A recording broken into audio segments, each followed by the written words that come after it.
My wife died suddenly in an accident that critically injured our son. Suffice it to say, along with being shattered, the whole matter has me rather preoccupied. Her family arrived rather quickly and took charge of a lot of things, especially the funeral.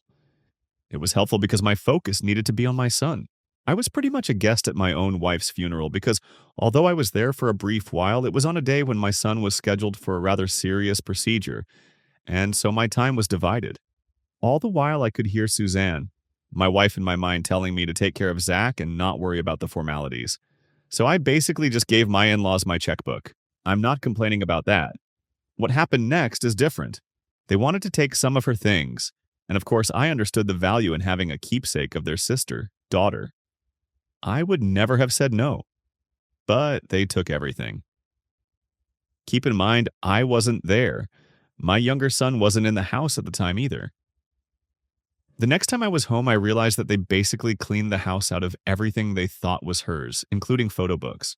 Hours before this, my wife's older sister even went so far as to say she wanted to take PJ, my younger son, saying I needed time and that he would be better with him.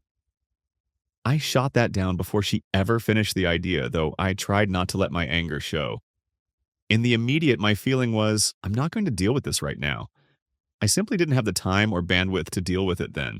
Not long after, my wife's sister called asking about several pieces of jewelry, claiming them as heirlooms to the family. That prompted me to recall a safe deposit box that my wife kept. I never thought we needed it. When I went to close it out, I found the jewelry. They're not getting the jewelry, but also among the papers, I found that she had a will. It wasn't formal, but it was detailed, and I later learned that it is enforceable. Key to note: my brother-in-law, after learning that his wife took such things as our photo books, demanded that she return them. She refused. My lawyer has been communicating with me constantly since the accident. There are so many details, and I had already given him the will.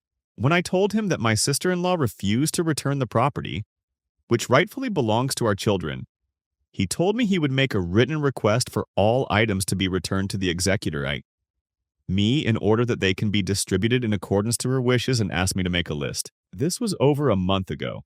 Today I get a reply from some attorney stating effectively that I had given them permission, and so all items questioned were gifts. Are you fucking kidding me? This reply came through my lawyer wherein he said, now we play hardball. He said he'll seek an order, though I'm not sure if that requires a trial. I meet with him next week. I would be passive in the shadow of all this crap if it meant protecting my boys from a family upset, but a line has been crossed. I want my sons to have a good relationship with their mother's family. That's paramount, and I would do whatever it took to ensure that. Now we're about to get into a legal dispute, and things are likely to go badly. My last communication was with my mother-in-law, where she lost her mind on me. We had always been close, so this is all so strange to me. She was making demands that were unreasonable. The call ended abruptly when I explained that the boys were my children, that I would decide what is in their best interest, and suggested that she not test me. I'm done playing. I don't need this crap. I buried the love of my life. I'm dealing with the after effects of the accident. I am doing everything I can to bring my son back to good, and now I have to deal with this? Thing is, people manage grief differently. I get that. I respect that. These are not bad people. They are simply behaving badly. But I can't allow it.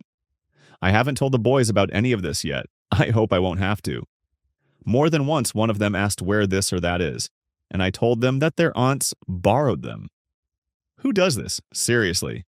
Anyway, I have nobody to yell at, and I really don't want to kick the dog. I love the dog, so I'm just venting again here.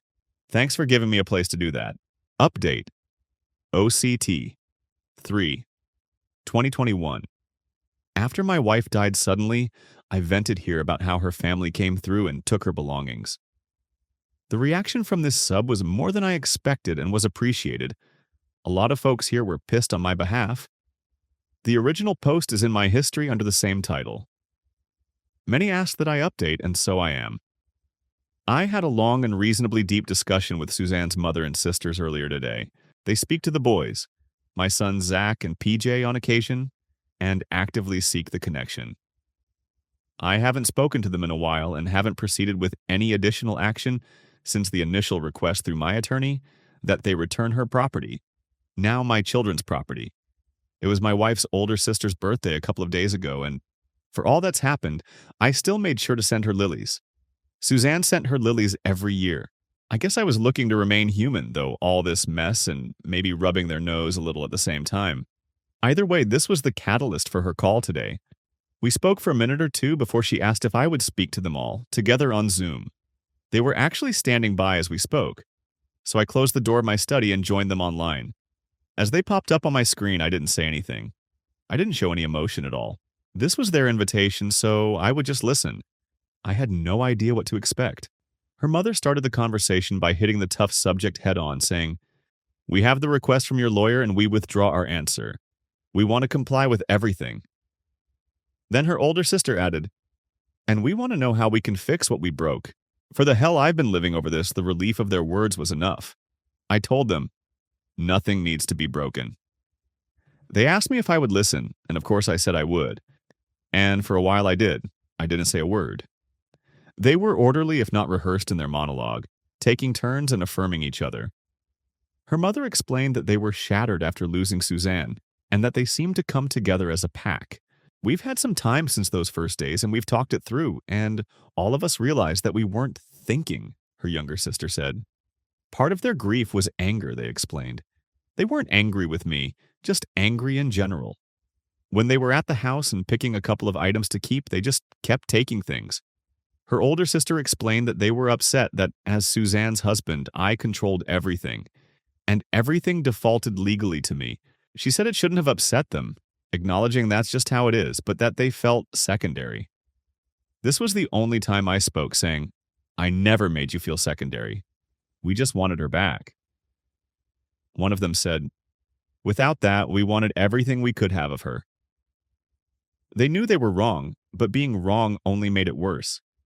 They explained it like digging a hole and not being able to get out of it. "So we doubled down," one of them said. Her mother became emotional when she said, "I read the inscription on the box and realized that it wasn't Suzanne's, but that she had it made for you." She then said she didn't mean to take it. The inscription she speaks of is carved on the inside lid of a small decorative box that Suzanne gave me years ago. It reads, "Still and after all." She always said that to me, especially after I would drive her crazy. Whenever I got Suzanne mad, I'd ask if she loved me. She always said, "Still and after all." Anyone would know that the box means a great deal to me. The upshot is that my brother-in-law will be returning everything next weekend. Her mother emphasized everything. He'll be driving down, and my sister-in-law asked if it might be possible for him to stay over, given that it's a long ride.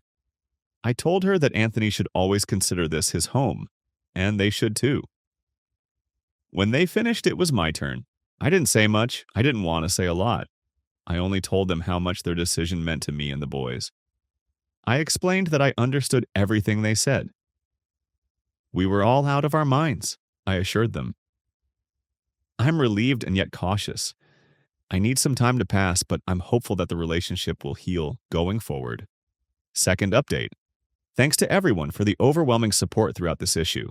All is resolved now, and so I wanted to come back and give the final update.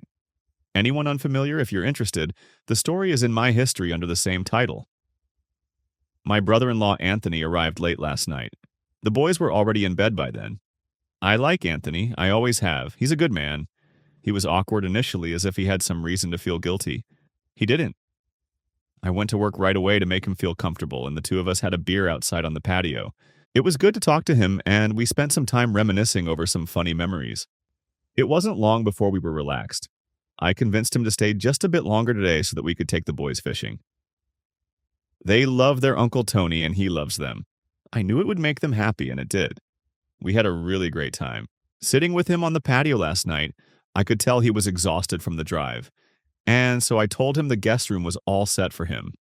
But I asked him for his keys because I wanted to bring everything in while the boys were sleeping. He insisted on helping, and so we emptied his little van. True to their word, everything was there. There were a couple of very obvious items, such as the bell my boys love so much. It's not all that impressive, but the sentimental value is very real. Also, their mother's little flower painting was another item of great sentimental value, among other things now returned.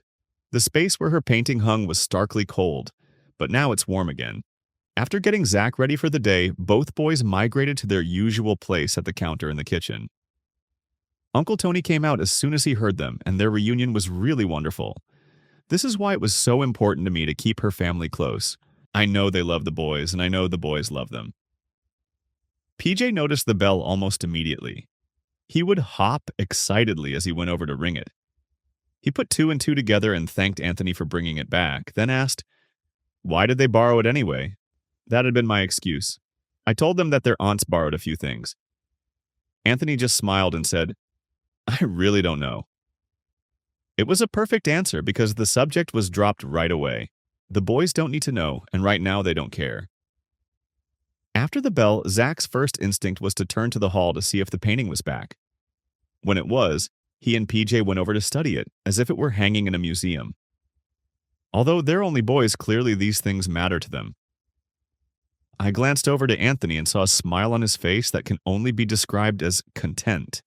Those who may recall, it was Anthony who demanded his wife, my sister-in-law, return everything. I changed the focus by riling the boys up with the news that we were going to the pier. They were immediately diverted, and that was my plan. They may notice other items are back where they belong, but I don't know that they'll think too much into it. There could be no better solution than that.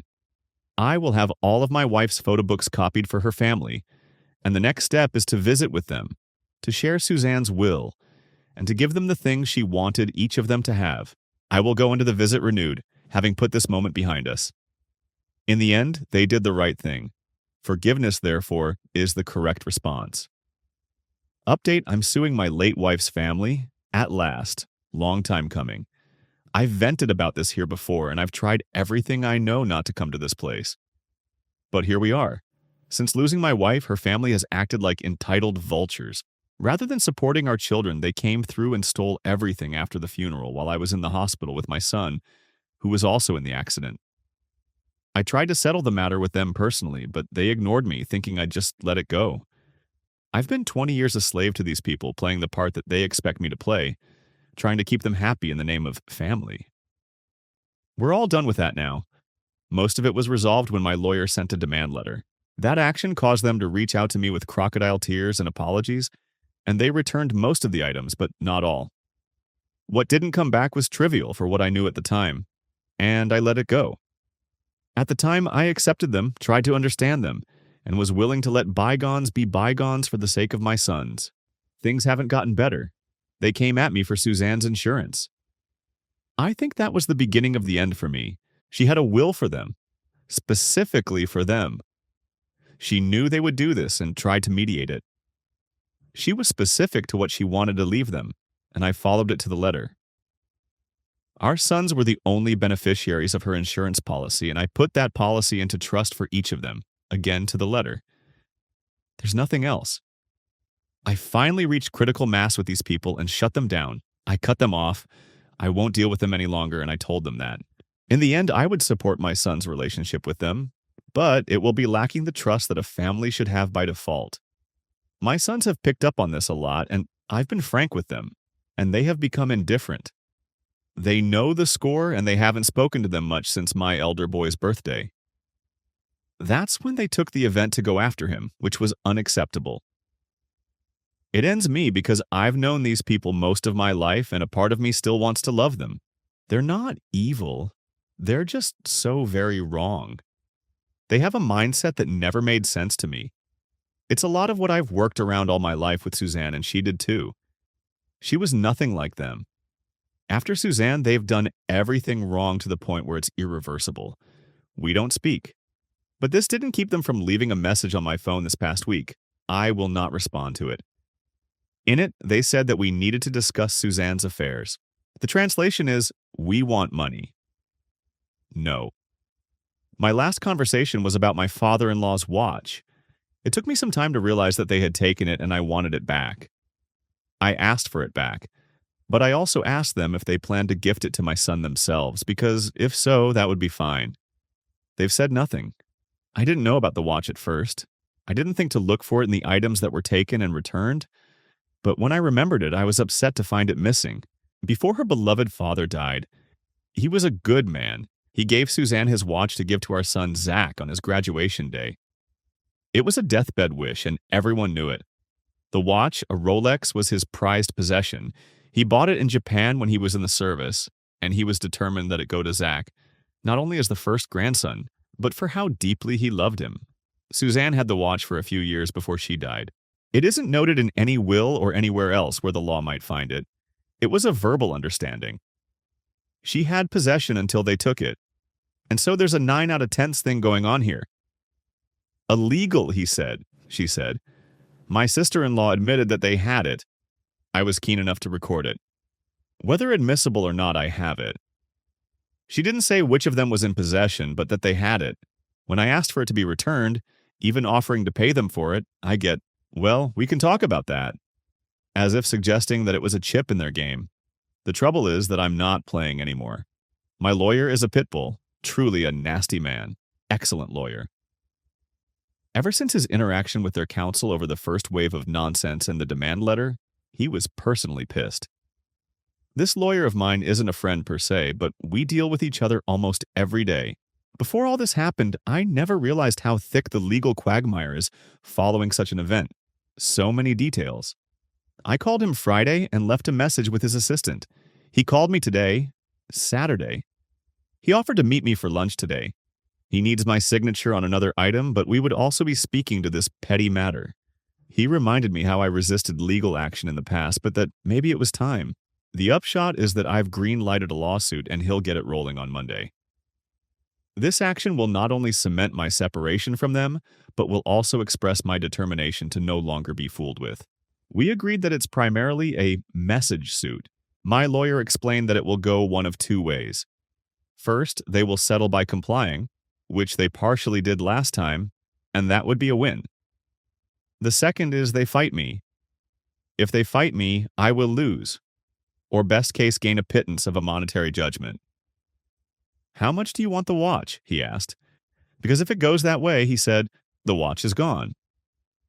But he was clear to say that we would go forward anyway, adding, I will destroy them in a public forum. Given what they've put me through and my sons through, he assured me that there's something to be said for that. He told me that he's going to send them a demand letter on Monday, next day delivery, all 3, the mother and the 2 sisters, and give them a minute to reply. On Wednesday, I'll have them served, he said. We're not dicking around. I don't know if he was being metaphoric, but he said, I will breathe on their damn necks like a nightmare. You'll pay the process server the fees, but you won't get a bill from me. He told me, this is not complicated and it's the right thing to do.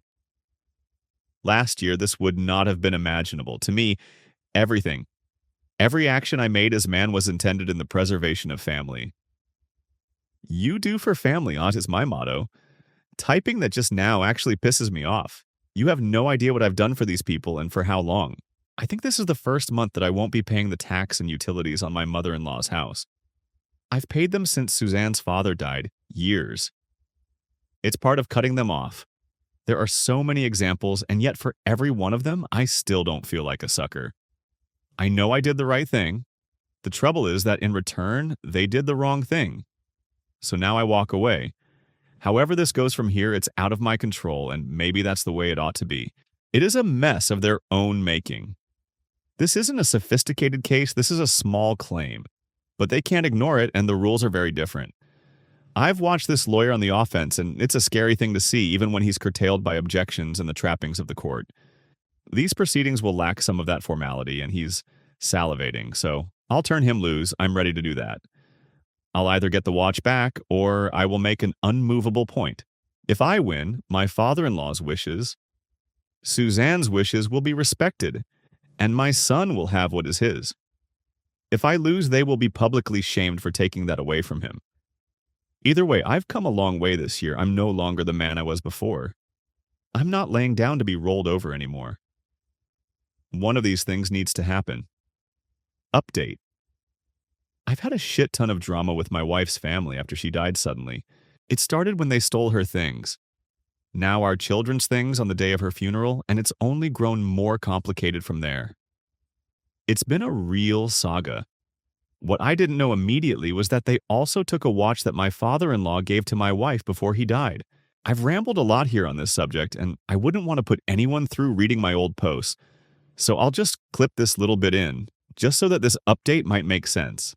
Before her beloved father died, he was a good man. He gave Suzanne his watch to give to our son Zach on his graduation day. It was a deathbed wish, and everyone knew it. The watch, a Rolex, was his prized possession. He bought it in Japan when he was in the service, and he was determined that it go to Zach, not only as the first grandson, but for how deeply he loved him. Suzanne had the watch for a few years before she died. It isn't noted in any will or anywhere else where the law might find it. It was a verbal understanding. She had possession until they took it. And so there's a 9/10 thing going on here. Illegal, he said. She said, my sister-in-law admitted that they had it. I was keen enough to record it. Whether admissible or not, I have it. She didn't say which of them was in possession, but that they had it.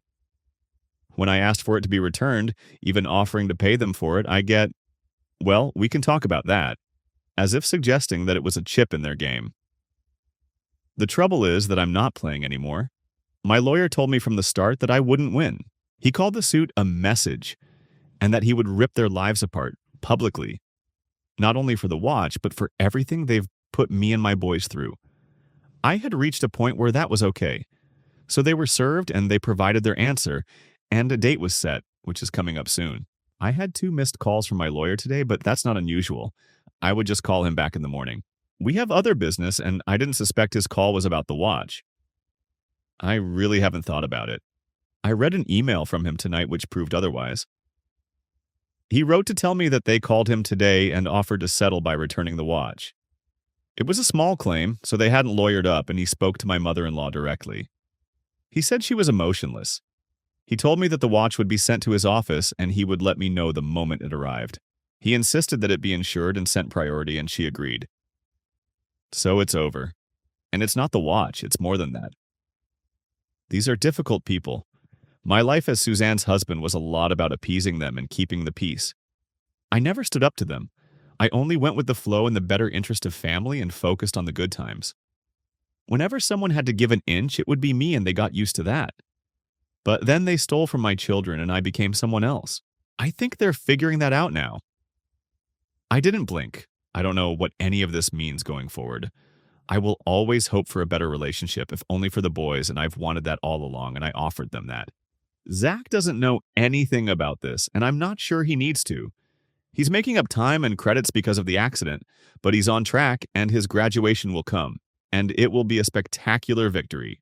I want her family there, for his sake, and we'll let that play out for now. Tonight, I'll focus on the idea that his grandfather's wish will be fulfilled. I know that his mother would be very pleased.